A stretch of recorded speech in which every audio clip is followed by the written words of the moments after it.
The most famous line in film history is a boring name said well. So why do we like it so much? In fact, why do we like any dialogue? There's a few answers, but first, let's talk about rhetorical figures.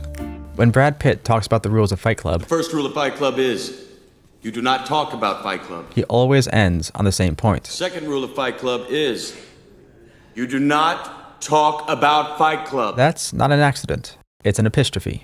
And when Robert Duvall says, I love the smell of napalm in the morning. Well, we'll come back to that. Full disclosure, I stole everything I know about rhetoric from Mark Forsyth in his Elements of Eloquence. But Forsyth didn't invent pretty words. He himself stole them from the same people us modern folks tend to steal everything from, the ancient Greeks. Bond, James Bond, is what the Greeks called diacope. Yeah, baby. Yeah. Diacope is where you have one word or phrase, put something in the middle, and then repeat the original word or phrase, kind of like a word sandwich. The emotional line at the end of Dead Poet Society is not, oh, my captain.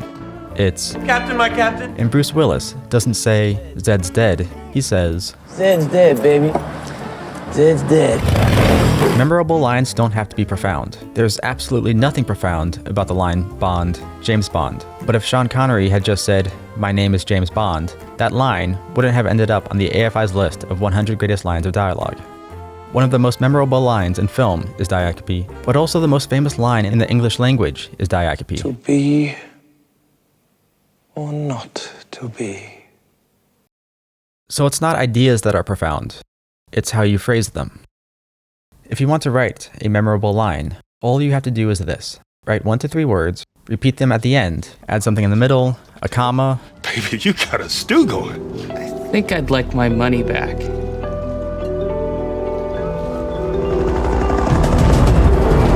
I love the smell of napalm in the morning. Smell. You know that gasoline smell. Synesthesia is when you describe one sense, like touch, sight, or smell, in terms of another. A sound can be bright or dark, or a woman can smell the way the Taj Mahal looks by moonlight. Wait, what? I think I butchered the quote. Let me find the example. Okay, so no, I was right the first time. How exactly can someone smell the way the Taj Mahal looks at night? I don't know. Words don't have to make sense as long as they make you feel something. Smells like victory. Victory does not smell like napalm. It doesn't actually smell like anything, but it sounds nice when you say it does. So is all good dialogue only good because of rhetorical figures? Not necessarily, which was an example of a rhetorical question. So you're talking to me? Well, I'm the only one here. We use rhetoric every day, whether it's on purpose or not. If you're not tone deaf, like a particular YouTube creator, you can make millions by singing and rhyming well put together words. I love you, Paul, and please come to the window so I can just see you.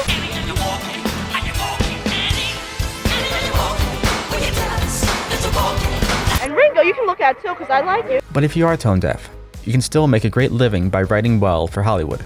In fact, you can make a great living in Hollywood by writing poorly too. What is it, Gran? This is an airbender. It's impossible. Airbenders don't exist anymore. Because writing dialogue isn't only about sounding nice and profound. He ran! Without the use of rhetorical figures, let's figure out how to write dialogue without it sounding But so it's clear that this avatar is not what you nor anyone else would have expected. boring. The first thing you want to do is avoid obvious exposition. Can I just ask you a question, maybe? Of course, yeah. I know who you are. Oh, yeah?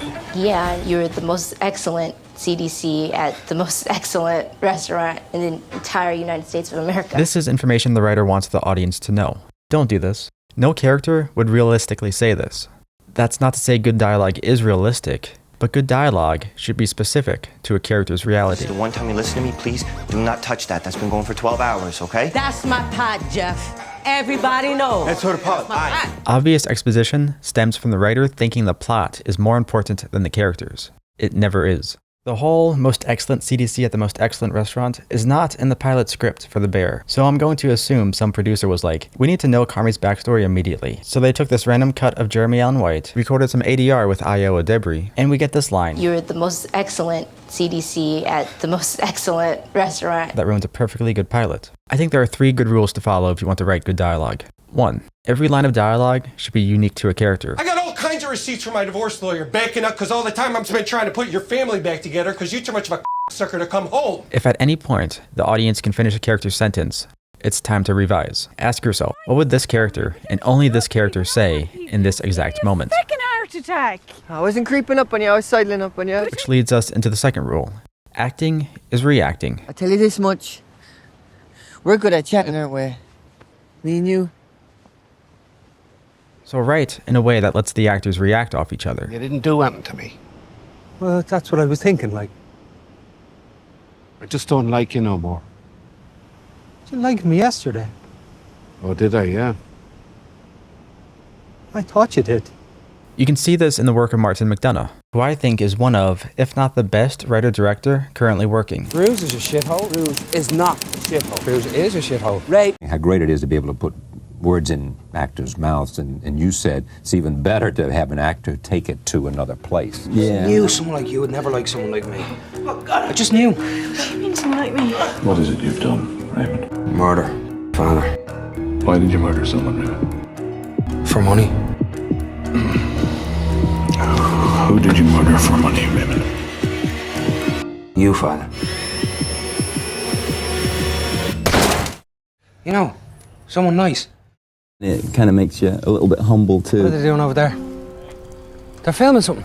They're filming midgets. Because if you think you're Ray, the bee's knees, and they go and prove that without them you're nothing really. Ray, come on, let's go. My arse, let's go. They're filming midgets. The third rule to writing good dialogue is to not just focus on fleshing out the characters, but fleshing out their relationships. Would you ever think about it? Huh? Would you ever think about killing yourself because you're a midget? What kind of question is that? Just chatting, Harry. Because if you focus on the decaying friendship between two characters, or unrequited love between two characters, if you focus on this, then the characters will seem to come alive off the page. Little fucking... I think Martin McDonagh is so good at what he does because he understands something that Orson Welles tried to tell us 40 years ago. The theatre and the cinema must not depend on the director. I suppose you got a gun up there. Yeah. Well, what are we going to do? We can't stand here all night. People always answer that by saying yes. What's important is the story. Hey-ho. They are absolutely wrong. Harry, I've got an idea. What? Drown in your sorrows, huh? What sorrows? I'm gonna go back to my room, jump into the canal, see if I can swim to the other side and escape. Right. The story and the script is the third most important thing. If you go outside and round the corner, you can shoot at me from there and try and get me. You completely promised to jump in the canal. I completely promise, Harry. What sorrows? You know, being a sad old ugly little man. I don't want to run out there, come back in 10 minutes and find you fucking hiding in a cupboard. The most important thing in a movie is the actor. So, hang on, I go outside, then I go which way, right or left? You go right, don't you? You can see it from the doorway. It's a big fucking canal. All right, Jesus, I've only just got here, haven't I? Okay, on the count of 1, 2, 3, go, okay? Okay. Ready? Ready? Set? Set. Ray, don't! Fucking hell! Where the fuck did you come from? I was behind the thing. What the fuck are you doing, Ray? What the fuck are you doing? Nothing.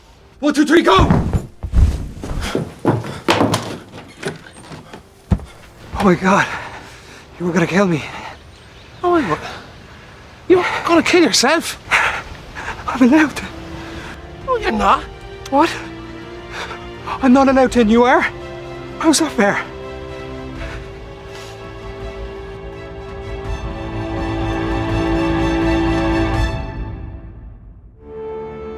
The decadence of the cinema comes from the glorification of the director as being not the servant of the actors, but his master.